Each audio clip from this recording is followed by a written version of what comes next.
Bismillahirrahmanirrahim. Assalamualaikum warahmatullahi wabarakatuh. Saya Eka Novita dengan NIM 5012000003 akan menjelaskan tentang etika bisnis dalam perspektif Islam. Pertama, kita akan membahas tentang pengertian etika dan bisnis. Yang pertama, apa itu etika? Nah, di sini dijelaskan menurut Kabertins dalam bukunya, ia merumuskan pengertian etika kepada 3 macam pengertian, yakni yang pertama, etika merupakan nilai-nilai dan norma-norma yang menjadi pegangan bagi seseorang atau suatu kelompok dalam mengatur tingkah lakunya. Yang kedua, etika merupakan kumpulan asas atau nilai-nilai moral atau kode etik. Dan yang ketiga, etika merupakan ilmu tentang baik atau buruk. Jadi, etika merupakan suatu kebiasaan perilaku manusia dalam melakukan kegiatan yang dapat memunculkan sifat baik atau buruk yang saling berhubungan antara satu dengan yang lainnya. Nah, yang kedua yaitu apa itu bisnis? Nah, di sini dijelaskan bahwasannya bisnis ialah merupakan suatu kegiatan individu yang terorganisasi yang menghasilkan dan juga menjual barang serta jasa guna mendapatkan keuntungan dalam memenuhi kebutuhan masyarakat. Pandangan lain berpendapat bahwa bisnis ini merupakan sejumlah total usaha yang meliputi pertanian, produksi, distribusi, transportasi, konstruksi, komunikasi, usaha jasa, dan pemerintahan yang bergerak dalam bidang membuat dan memasarkan barang dan jasa kepada konsumen. Bisnis juga dalam Al-Quran dari tijarah pada hakikatnya tidak hanya bersifat material yang bertujuan untuk mencari keuntungan material semata, namun juga bersifat imaterial yang juga mengutamakan pada kualitasnya. Dan yang ketiga, apa itu etika bisnis? Nah, di sini dijelaskan bahwasannya etika bisnis merupakan norma-norma atau kaidah etik yang dianut oleh bisnis, baik sebagai institusi, organisasi, maupun interaksi bisnisnya dengan stakeholder. Etika bisnis dalam syariah Islam yakni menjalankan sebuah bisnis dengan sesuai dengan nilai-nilai dalam Islam, sehingga dalam melaksanakan bisnisnya tidak perlu adanya kekhawatiran sebab sudah diyakini sebagai sesuatu yang baik dan benar. Yang kedua, fungsi etika bisnis dalam Islam. Apa aja sih fungsi etika bisnis dalam Islam itu? Fungsi etika bisnis dalam Islam, yakni yang pertama, etika bisnis berupaya mencari cara untuk menyelaraskan dan menyerasikan berbagai kepentingan dalam dunia bisnis. Yang kedua, etika bisnis mempunyai peran untuk senantiasa melakukan perubahan kesadaran bagi masyarakat tentang bisnis, terutama bisnis Islami.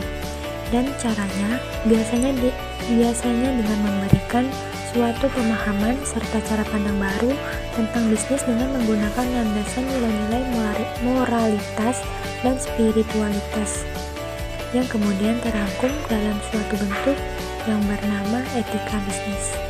Dan yang ketiga, etika bisnis terutama bisnis Islam juga bisa berperan memberikan satu solusi terhadap berbagai persoalan modern yang kian jauh dari nilai-nilai etika, dalam arti bahwa bisnis yang beretika harus benar-benar merujuk pada sumber utamanya, yaitu Al-Quran dan Sunnah.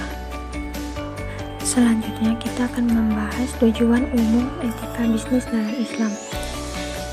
Adapun tujuan umum etika bisnis dalam Islam ini yang pertama, membangun kode etik Islam yang mengatur, mengembangkan, dan menancapkan metode berbisnis dalam kerangka ajaran agama Islam.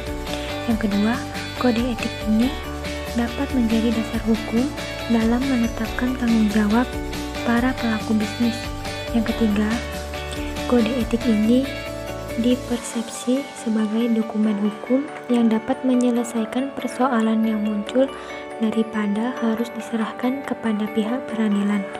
Dan yang terakhir, kode etik dapat memberi kontribusi dalam penyelesaian banyak permasalahan yang terjadi antara sesama pelaku bisnis dan masyarakat tempat mereka bekerja. Masuk kepada pembahasan yang selanjutnya, yaitu prinsip-prinsip dalam berbisnis menurut Islam. Terdapat beberapa prinsip berbisnis dalam Islam, diantaranya yakni yang pertama, prinsip kejujuran. Kejujuran merupakan sesuatu yang sangat mahal dan juga sangat sulit didapatkan, karena tidak dapat semua orang dapat melakukannya. Dalam dunia bisnis ini, pada umumnya susah mendapatkan orang-orang yang memiliki sifat jujur. Misalnya, tidak mengambil keuntungan hanya untuk dirinya sendiri dengan cara menyuap, menimbun barang, berbuat curang, menipu, tidak memanipulasi barang dari segi kualitas dan kuantitasnya. Yang kedua yakni prinsip keadilan.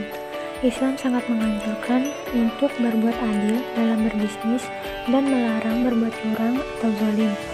Kecurangan dalam berbisnis merupakan awal dari sebuah kehancuran bisnis tersebut, karena kunci keberhasilan semua bisnis yakni kepercayaan.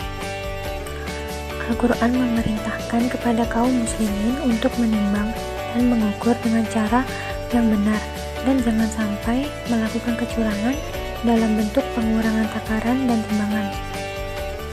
Sebagaimana firman Allah dalam Quran Surah Al-Isra ayat 35 yang artinya, dan sempurnakanlah takaran apabila kamu menakar, dan timbanglah dengan neraca yang benar, itulah yang lebih utama bagimu dan lebih baik akibatnya.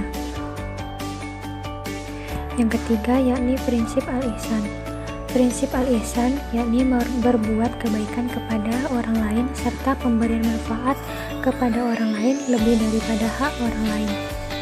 Yang keempat yakni prinsip al-mas'uliyah.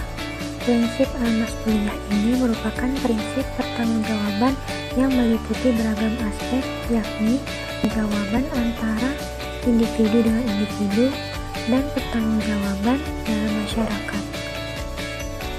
Yang kelima yakni prinsip al-kifayah. Prinsip al-kifayah adalah kecukupan. Tujuan pokok dari prinsip ini yakni membasmi kefakiran dan mencukupi kebutuhan primer seluruh anggota masyarakat. Yang keenam, prinsip wasatiyah atau i'tidal. Prinsip wasatiyah ini adalah prinsip yang mengungkapkan bahwa syariat Islam mengakui hak pribadi dengan batasan-batasan tertentu. Syariat menentukan antara keseimbangan antara kepentingan pribadi dengan kepentingan masyarakat.